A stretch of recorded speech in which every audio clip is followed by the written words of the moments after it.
पूछने जा रहे हैं।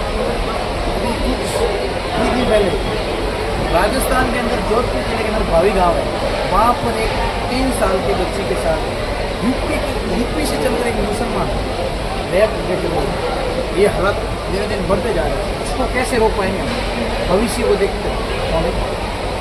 रोकने की बात जब है तो किसी चीज़ पर प्रतिबंध जब लगाया जा सकता है जब आप घटना होने पर उस पर कुछ अंकुश लगाएं।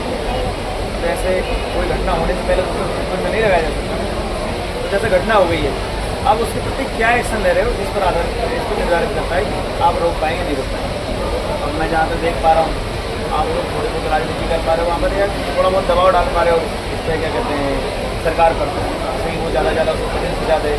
यूपी का मामला योगी जी का बहुत अच्छा है कि वो अपराधी के प्रति नहीं, अपराधी के पूरे सहयोगियों के प्रति, अपराधी के परिवार के प्रति, जो उसको आश्रय देने वाले हैं, जो उसको सामर्थ्य देने वाले हैं, उन सबके प्रति कार्रवाई करते हैं। परंतु राजस्थान में ना उसका परिवार है, ना उसको कोई सहयोग करने वाले हैं, यदि कोई है दूसरे जो यूपी से गए वो मुसलमान।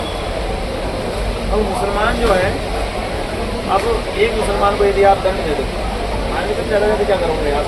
फांसी की सजा दे दोगे, है ना? फांसी की सजा देने से भी उसका नुकसान क्या होगा?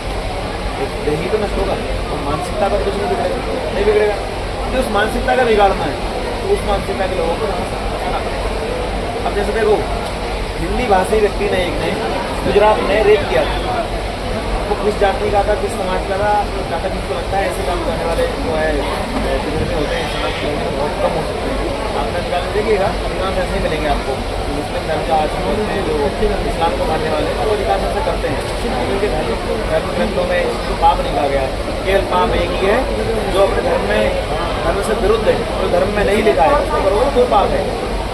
उसमें जिसका विरोध नहीं किया गया है कुछ भी कर सकते हो, चाहे माँ की हत्या कर सकते हो, पिता की हत्या कर सकते हो, किसी का बलात्कार कर सकते हो, उसके लिए पाप नहीं। इस्लाम धर्म, हाँ, मूर्ति पूजा ज़्यादा बड़ा पाप है रेप उनके लिए पाप नहीं है। रेप तो पाप ही नहीं है। मूर्ति पूजा करे तो पाप है, रेप करे तो पाप नहीं, ऐसा है। तो ऐसी मानसिकता के लोगों के लिए जो है विशेष इलाज करते हैं, वो नहीं कर सकते हो। दुनिया कर रही है इस प्रकार का, आप करो। यूपी के लोगों को, बिहार के लोगों को गुजरात से भगाया गया, दक्षिण भारत से हिंदी भाषियों को भगाया गया। इसलिए चलिए आप क्यों नहीं कर सकते? यूपी के मुसलमान ने किया है, यूपी के मुसलमान ने किया है ना, तो यूपी के मुसलमानों को क्यों रखोगे वहाँ पर? योगी जी अपनी गंदगी साफ कर रहे हैं, इसका मतलब ये नहीं कि आपके घर में आप गंदगी रख लोगे। जब देख लिया सामने वाले ने अपने घर से बाहर फेंका है तो मतलब पकड़ा ही होगा, सुंदर कितना भी दिख रहा होगा, व्यर्थ की चीज़ होगी, भले ही कितना ही फायदा पहुँचा रही होगी, परंतु नुकसान ज़्यादा करेगी। इसलिए किसी ने कमरे की बात करी। यदि वो उपयोगी होती तो उसको सामने वाला क्यों फेंकता बाहर, तो उसको क्यों प्रयास करता? योगी जी ने सवेरे वो वहाँ से निकल कर आकर आप लोगों से राजस्थान में, यदि आपने ये मुद्दा नहीं बनाया कि राजस्थान में जो मुसलमान रह रहे थे पहले से, जो राजस्थान का आधार कार्ड रखते हैं, उनको रहने दो, कोई दिक्कत नहीं, हमको हिंदू मुसलमान नहीं करना है। परंतु मुस्लिमों में एक ऐसा वर्ग जो उत्तर प्रदेश से आया, वो कदाचित बिल्कुल भी राजस्थान में नहीं रहना चाहिए, नहीं तो राजस्थान की आन बान शान और मर्यादा पर बहुत बड़ा खतरा है। विशेष ध्यान देना।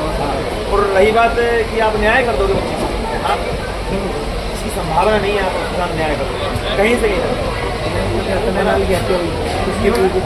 हाँ, राजनीतिक तौर पर तो कर ही नहीं सकते, और वर्तमान में आपका समर्थन ही नहीं बचा।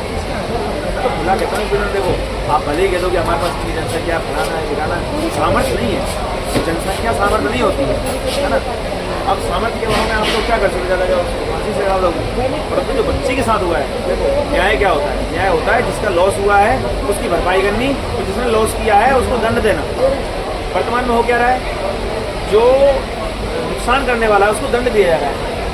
अब जिस लड़की की इज्जत टूटी गई, जिस बच्ची की 3 साल की बच्ची, 3 साल है ना, 3 साल की बच्ची कितनी छोटी होगी, अब मानसिकता क्या होगी, 3 साल की तो थी बच्ची, क्या होगा, ना कोई उसकी आन ना मान, ना उसकी पहचान बनी, कुछ नहीं है ना। तो ये सोच के क्या सोचते हैं कि छोटी बात है।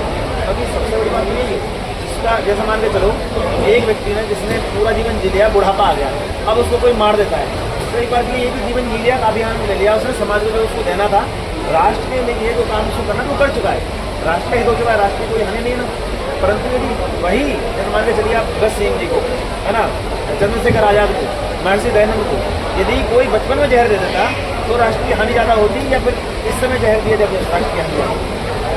बचपन में क्यों ना हर समाज शुरू हो पाता, ना कोई मत चल पाता, ऐसे ही हो सकता है वो बच्ची भविष्य में कुछ बड़ी वीरांगना बन सकती थी, कोई IAS IPS बन सकती थी, अभी बन सकती है, ऐसी बात नहीं है। भारत में यदि सरकार इस चीज़ को करे तो बन सकती है, परंतु हाँ उसको उसकी भरपाई तो नहीं कर सकते आप, परंतु उसको विशेष ट्रीटमेंट देना पड़ेगा, उसके लिए सम्मान की व्यवस्था करनी पड़ेगी आपको समाज में, क्योंकि जिस स्त्री की आबरू कोई मुस्लिम इस प्रकार से छिन्न भिन्न कर रहे उसको किस दृष्टि से देखा जाएगा, आपको देखिए जब वो यौवन में आएगी तो युवा बच्चे ऐसा नहीं कि हिंदुओं में नहीं होते हैं, है ना। अब मुस्लिम से बचा लोगे, मुस्लिम से दूर रख लोगे, या अन्य मुस्लिम यदि फेसबुक इंस्टाग्राम इत्यादि चीज़ों में सबसे पहले क्या कमेंट सबसे पहला होगा, तू ही थी ना वो 3 साल की थी, इस समय ये कांड तेरे साथ हुआ था, ये कांड तेरे साथ हुआ था, तो जीवन क्या दिएगी? यदि वो व्यक्ति रेप मार देता तो उसके बाद ठीक था, परंतु वर्तमान की स्थिति ऐसी है इसमें आप रिकवरी नहीं कर सकते हो। उसकी ज़िंदगी के साथ आप मतलब उसको न्याय दे दो ना, ये मतलब मेरे को नहीं लगता है संभव, आपकी व्यवस्थाएँ संभव नहीं है। मैं तो ये कहता हूँ उसको उल्टा जो है ना विशेष ट्रीटमेंट दो, भले ही आप हो सके तो बड़े बड़े जो राजनेता हैं वो उसको तैयार करो, IPS लोग उसको तैयार करो, अलग से ट्रीट करो, जिससे वो ऐसी बन सके कि उल्टा जो लोग ऐसा करने वाले हैं ना इलाज कर सकते उनका इलाज कर सके, क्योंकि वो भोग चुकी है, उसके अंदर ये पीड़ा हमेशा बनी रहेगी, उसके माँ बाप के अंदर ये पीड़ा हमेशा बनी रहेगी, है ना। और वैसे ही उसके माँ बाप उसको रखकर बाहर कहें ना कहें, क्योंकि माँ बाप है, माँ बाप का हृदय बड़ा कोमल होता है, बच्चे कोई भी गलती करे क्षमा कर देते हैं। दूसरा हमारे बच्चे के प्रति कुछ भी करते हैं, हमारे बच्चे को लंगड़ा भी स्वीकार करते हैं, बच्चे की टांग कर जाए चल ना पाए जब भी स्वीकार करते हैं, माँ बाप जन्म दिया उन्होंने, इसका मतलब ये नहीं कि उनको परेशानी नहीं होती, बहुत परेशानी होती है। सरकार को बड़ा कदम उठाना चाहिए, सरकार को इस विषय में उस बच्ची के प्रति बड़ा कदम उठाना चाहिए, है ना। और ये जो इस प्रकार की विचारधारा वाले लोग हैं उनके लिए विशेष तैयारी कर लेनी चाहिए। और मैं सरकार से ज़्यादा रिक्वेस्ट नहीं करता हूँ कि सरकार में योग समझता नहीं वैसे, क्योंकि आसपास के कितने विधायक जो है हिंदुवादी नेता हैं, हिंदुवादी नेता है ना, शांत बैठे कि पहुँचा के वहाँ पर मैं जाने वाला हूँ। मैंने 2-4 लोगों से कहा कि अपन चलते चलते कोई नहीं राजी हुआ, अंत में जाके एक मेरे सहयोगी थे, उनसे मैंने कहा कि मैं देखो पैसे वगैरह लगता नहीं है, पैसे मेरे पास 25 रुपये पड़े होंगे, लगभग कई साल पैसे मेरी पैसे कम ही रखता हूँ, तो 21 रुपये में दिमाग पहुँच नहीं सकता। अब किसी से मैंने पैसे मांगे तो उसने कह दिया कोई ऐसी ऐसी स्थिति है, उसने बताई कि मैं जा नहीं पाऊँगा, किसी लोगों को आर्थिक योगी बना कर रखते, तो उन्होंने मना कर दिया, तो मैं नहीं जा पाया, वरना मेरी झोली हाथ में कि मैं तो जाता हूँ एक बार, तो जो भी होता है। बाकी आप सभी को जो नज़दीक हैं उनको उसमें कार्रवाई करनी चाहिए और नज़दीक जाना चाहिए। और मैं तो कहता हूँ यदि सरकार से मांग करें, यदि नेताओं को लग रहा है कि मैं गलत कह रहा हूँ आप लोगों के विषय में, तो जाइए ना, क्यों नहीं जा रहे? किसी ने रोका है, मना किया है, लगता है रोका ही होगा, है ना, नहीं करेंगे करना है फिर बढ़िया। तो इसलिए जो है ना नेताओं के भरोसे तो रही है, सामाजिक लोग जो है इस विषय में कार्य करते हैं वो बहुत अच्छे है ना। हाँ, मुझको जब भी कहोगे आप 24 घंटे होते हैं तैयार हो सकते, हाँ कुछ दिनचर्या होती है वो मैं करूँगा, बाकी 24 घंटे आते हैं, नहीं कहूँगा पूरे 24 घंटे आते हैं, तो इस विषय में पूरा कार्य है।